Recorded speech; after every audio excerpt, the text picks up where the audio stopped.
And then as you achieve these milestones, the risk of our money becomes less.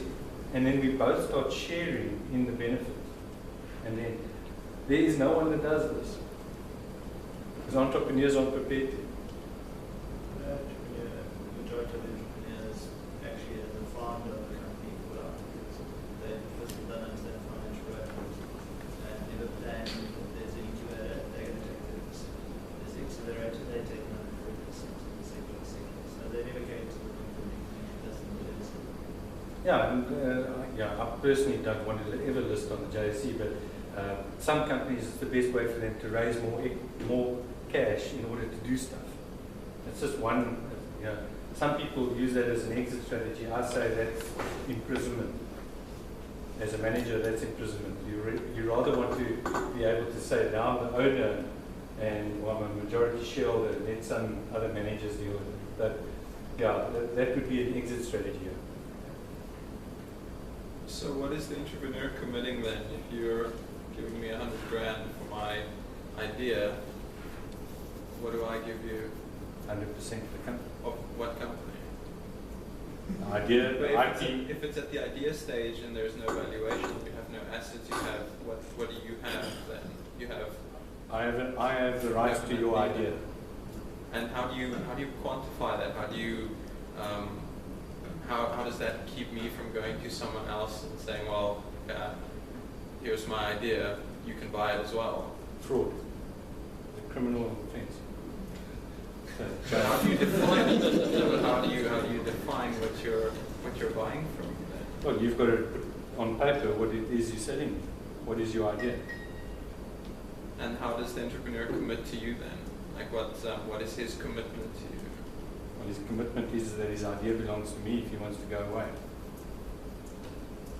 The issue is he unique in what he has?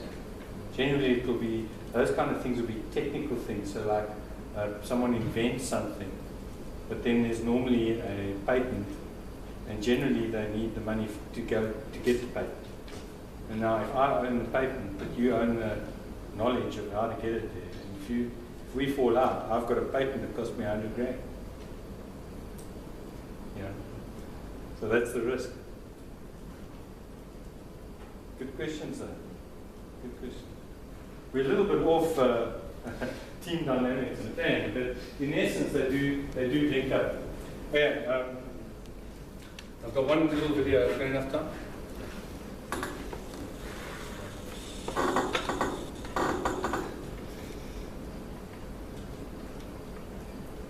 I wrote myself a check for $10 million for acting services rendered, and I gave myself 5 years, or 3 years maybe, and I dated it Thanksgiving 1995, and I put it in my wallet, and I kept it there. It deteriorated, and something. Let me just try this again.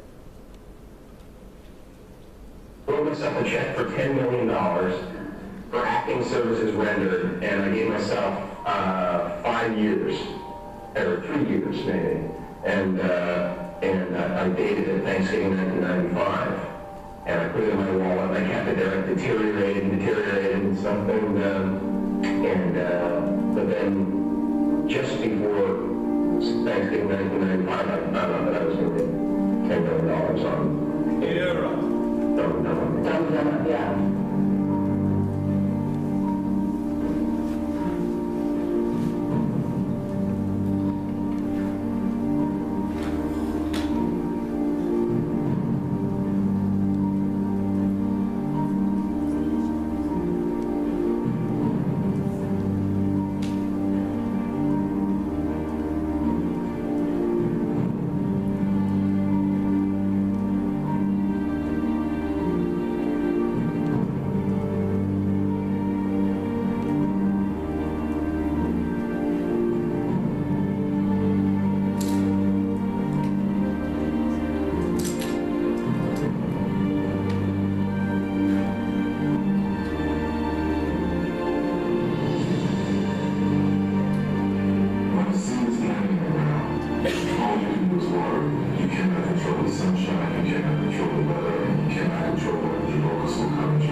getting involved in that work. You know, if you're really passionate about what you're doing, just you know, keep going, you know, keep pushing on, and then if you don't succeed, pick yourself up and you know, try again, and ultimately, you know, if you're that determined, you will succeed in life.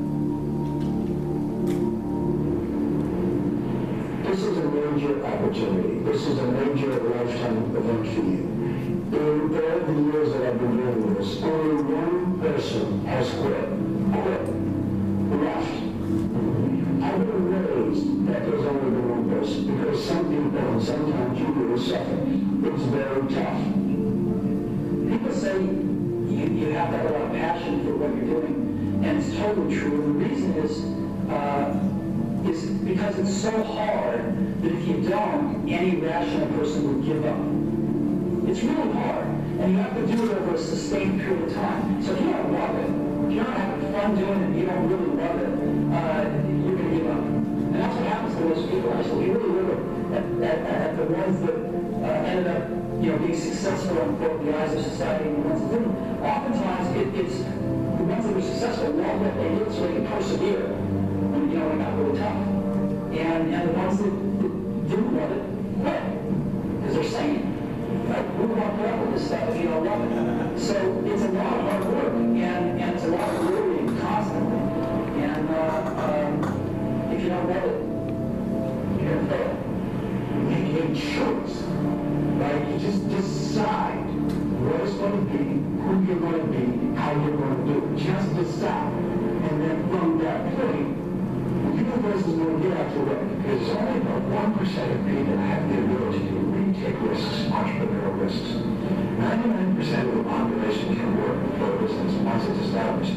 Only 1% have the courage and the ability to actually make the entrepreneurial breakthroughs that create those jobs. Somebody said to me, why did you learn from your father? And what I learned from my father is that work can make you happy. Work can make you happy. But you have to love what you do. Maybe it wants to be things. Maybe it's going to change once. Some people wants to survive. Some people wants to be okay. Some people wants to have freedom. Some people wants to have all the positive things. Some people wants to take care of everything around them. But every message you're going to get.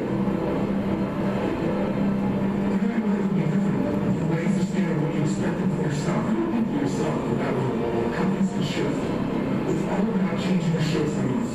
It's all about going back and saying, this is how it's going to be.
The guy who is willing to hustle the most is going to be the guy who just gets that loose ball.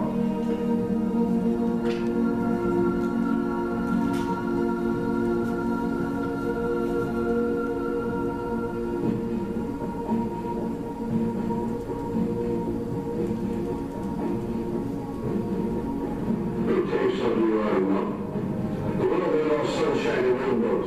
It's a very mean and nasty place, and I don't care how tough you are, it will beat you to your knees and keep you there permanently if you let it. Nobody is going to hit as hard as life. But it ain't about how hard you hit. It's about how hard you can get hit and keep moving forward. How much you take and keep moving forward. That's how it is done. Now, if you know what your work, then go ahead and get what your work. But you got to be willing to take the hits and not point fingers saying you ain't where you want to be because of him or her or anybody. Cowards, man, that ain't you. You're better than that.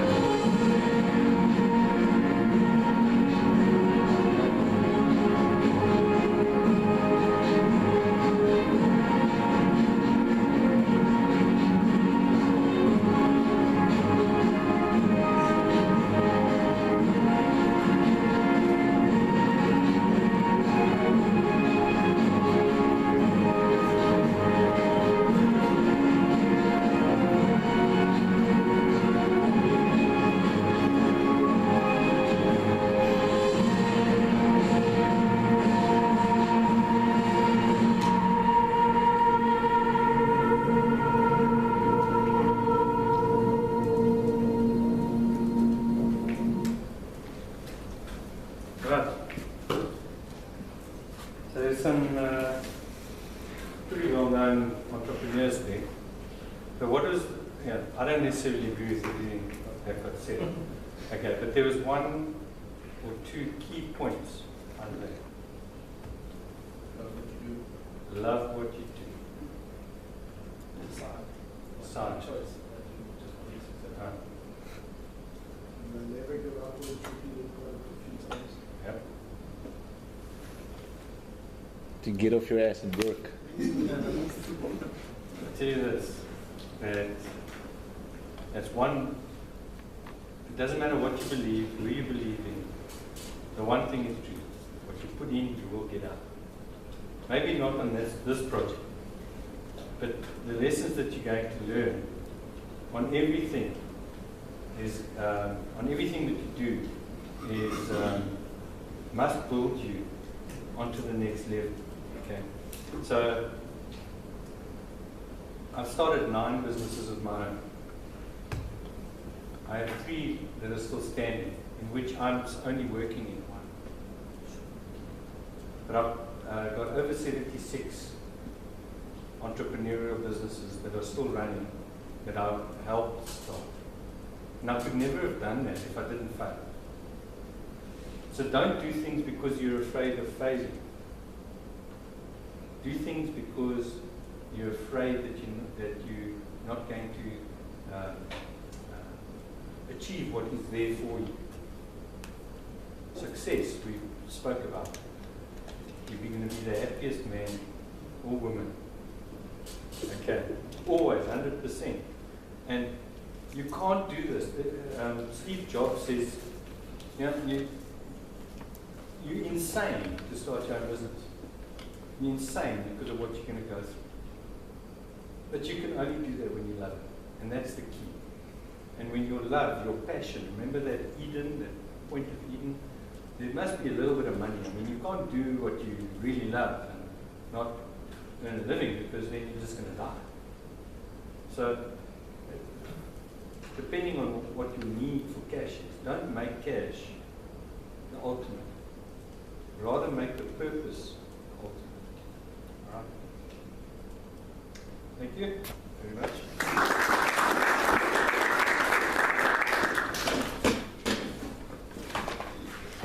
Well, thank you, Pierre. We'd like to give you some wine. After this, it might be champagne, but Thank you very much. thank you so much. Guys, just a few things. I'll send you that video of Steve Black and that first slide that Pierre showed. And then I'll send you an example of a submission, just a mock-up that I've made up. It's on my computer. I'll send it to you throughout the week, so that you've got an idea of what you're going to be submitting on the 10th of May, so that you know where this fits into that process. And the assessments fit into that process. So please go fill in last week's assessment. If you weren't here, it's an assessment on the speaker, but some of the questions have content related. So please go fill it in and fill in tonight's assessment. So I'll send that all in one email in one go, so that you have it all in one place. and then just a reminder for tomorrow night's Maverick evening. So if you want to have, it might spark some more ideas for new businesses. So thank you for coming, thank you for taking the time. So I'll see you next week, Tuesday. Can I just share one quote with you quickly? Last week I shared with you about the fact that you unique individuals, that you have unique gifts, and there's obviously unique needs out there that you can meet. And just in terms of the whole quote about being able to do anything that you set your mind to as long as you work hard enough, I'd like to challenge you with that, not to put a dampener, but more around the focus word that was up there, which is that you can't necessarily put, because you are unique individuals and you've got unique strengths, and because you can't be all three legs on the pot, you can't necessarily be anything that you want to be, but you can be a lot more of who you already are. So looking at who you are in terms of what your strengths and that kind of thing. So that helps you to focus in terms of what you decide to work your butt off for a little bit. That's it.